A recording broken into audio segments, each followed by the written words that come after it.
Perkenalkan, saya Rita Rusana Elviana Leda, NIM 20030301005, kelas C, semester 2, jurusan Sosiologi.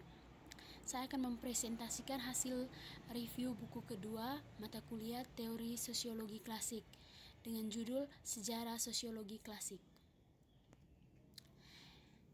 Yang pertama, dari filsafat ke sosiologi. Masalah masyarakat sebagai suatu sistem telah diajukan oleh teori abad ke-17 dari fisika sosial.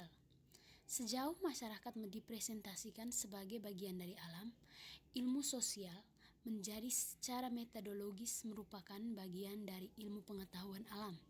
Sedangkan dunia binatang digambarkan dalam teori-teori ini sebagai interaksi mekanis benda-benda langit. Masyarakat dianggap sebagai jenis astronomi sistem, individu yang terhubung oleh ketertarikan dan penolakan sosial. Yang kedua, Auguste Comte dan asal dari positifis sosiologi. Comte mempertentangkan sosiologi sebagai ilmu positif dengan teologis dan metafik spekulasi tentang masyarakat dan manusia di suatu sisi. Ia mengkritik para teolog yang menganggap manusia pada prinsipnya berbeda dari hewan, menganggapnya diciptakan oleh Tuhan atau penyediaan. Argumen Comte tentang sosiologi sebagai ilmu dan tentang pokok bahasan dan cakupan masalah memiliki karakter yang sangat abstrak. Ia menguraikan bidang penyelidikan sosiologi dengan sangat baik secara luas dan tanpa batas. Itu mencakup semua investasi yang tidak termaksud dalam lingkup ilmu lain yang disebut dalam klasifikasinya. Yang kedua, konsep sosiologi Herbert Spencer. Spencer tidak memberikan definisi sosiologi formal yang berkembang atau hubungannya dengan ilmu sosial lain. Namun, dalam Study of Sociology, ia menaruh banyak perhatian untuk mendemonstrasikan kemungkinan keberadaannya sebagai ilmu. Kemudian, ini tergantung pada keberadaan yang pertama, hukum universal kausalitas dari alam yang beroperasi dalam masyarakat pada tingkat yang sama seperti alam. Dan yang kedua, koneksi reguler elemen dan struktur fenomena apapun dengan memeriksa merinci kesulitan objektif dan subjektif termaksud prasangka kelas dan membentuk sosiologi sebagai ilmu. Spencer mengantisipasi sejumlah tesis sosiologi ilmu masa depan. Tugas metodologis yang rumit baginya adalah memisahkan sosiologi dari sejarah ketika mempelajari hukum-hukum perkembangan masyarakat. Sosiologi dalam semangatnya adalah sejarah ilmu, tetapi menurut Spencer itu terkait dengan sejarah tradisional naratif deskriptif sama seperti antropologi biograf. Yang berikut, naturalisasi sosiologi peralihan atas abad. Teori evolusi Darwin memaksa para ilmuwan untuk memperhatikan fakta sederhana sebelumnya diabaikan karena didominasi pandangan teologis bahwa tidak ada perbedaan antara manusia dan hewan, tetapi juga kesamaan bahwa manusia adalah produk dari suatu masa evolusi dan salah satu mata rantai. Dalamnya, teori evolusi menjadi faktor utama dalam iklim ideologis abad kedua. Evolusi sebagai pemimpin kecenderungan pemikiran sosial saat itu didasarkan pada gagasan kesatuan hukum, sejarah, alam, dan manusia. Kesatuan metode ilmu alam dan sosial jadi merongrong penjelasan takdir dan finalis tentang perkembangan evolusi, mengaitkan sosiologi dengan etnologi, memecahkan masalah bersama dan asal mula mereka, masyarakat, dan budaya. Berikut, sosiologi psikologi perhitungan abad. Posisinya berubah dalam sepertiga terakhir abad ini. Di satu sisi, psikolog menemukan bahwa tidak mungkin untuk mengurangi fungsi psikis yang lebih tinggi menjadi proses fisiologi dan membutuhkan faktor menjadi proses fisiologis. Dan bahwa ini membutuhkan itu sosiologi yang tidak puas dengan biologi primitif, analogi organik, menunjukkan ketertarikan yang tumbuh pada masalah motivasi dan mekanisme psikologis sosial tingkah laku. Penggabungan dari gerakan berlawanan ini membentuk sebagai akibatnya secara konvensional menyebut tren psikologi dalam sosiologi. Seperti tren lain, gagasan pada periode itu, sosiologi psikologis sama sekali bukan satu-satunya fitur yang menjadikan sebagai tren adalah usaha keras, tidak selalu sadar untuk mereduksi sosial ke psikologis. Berikut krisis evolusi dan tren anti-positivis dalam sosiologi saat abad ini.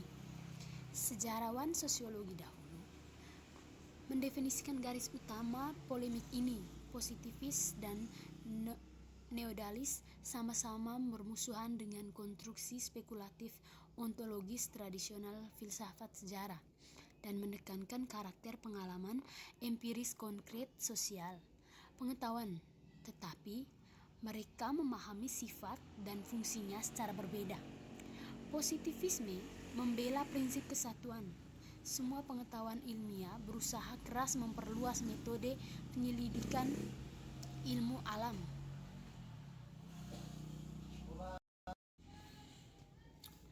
Positivisme berusaha untuk membawa kemana-mana jenderal berulang, seragam mencemooh yang spesifik individu, dan konkret neodaisme mengikuti tradisi romantis berpusat pada individu, baik itu individu atau periode sejarah. Yang berikut konsep sosiologi Ferdinand Tönnies. Tönnies adalah seorang sosiolog yang berdiri di perbatasan dua periode sosiologi berjuis. Dia membentuk suatu aspek karyanya di abad ke-19. Seperti yang ditunjukkan oleh usahanya mengembangkan filosofi sejarah sebagai sosiologi dan berusaha menciptakan budayanya yang luas, sintesis dan teori mekanis dan pengetahuan sosial, dan juga dengan ketiadaan yang teliti diferensiasi dalam teorinya tentang gagasan sosiologis yang tepat dan gagasan jurisprudensi dan studi konstitusional dalam salah satu karya filosofi sejarah pertamanya, Die Hobbes. Tönnies merumuskan isi teoritis dari konsep-konsep yang kemudian mendasari teori sosiologinya yang paling paragraf penting dalam karyanya itu.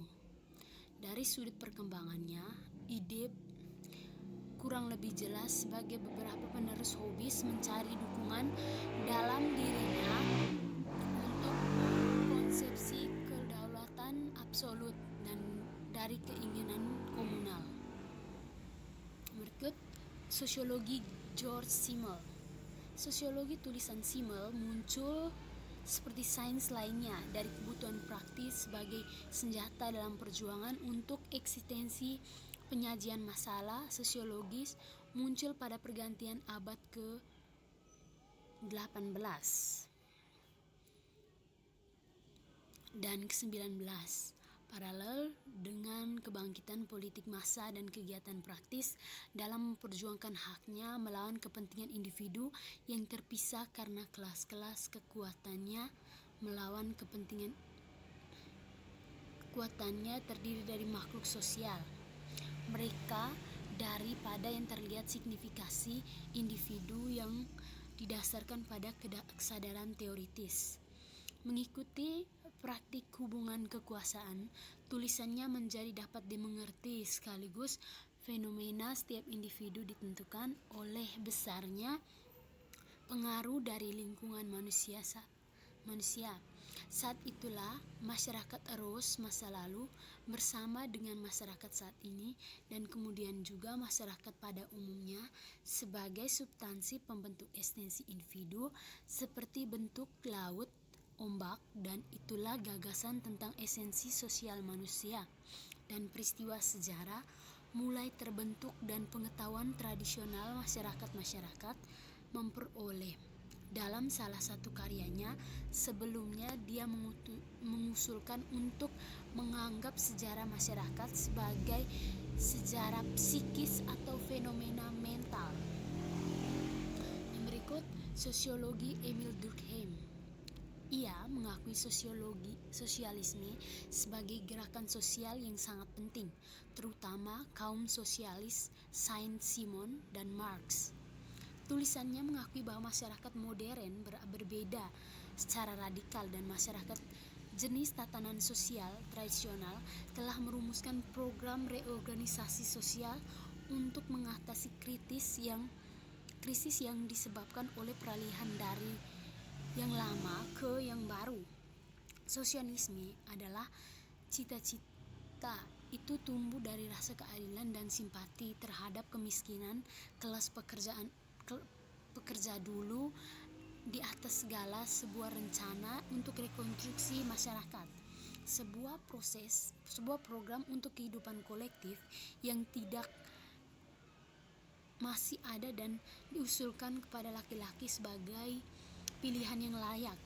Sosialisme adalah jeritan tentang kesedihan dan kadang-kadang kemarahan yang dapat diucap oleh orang-orang paling penting merasakan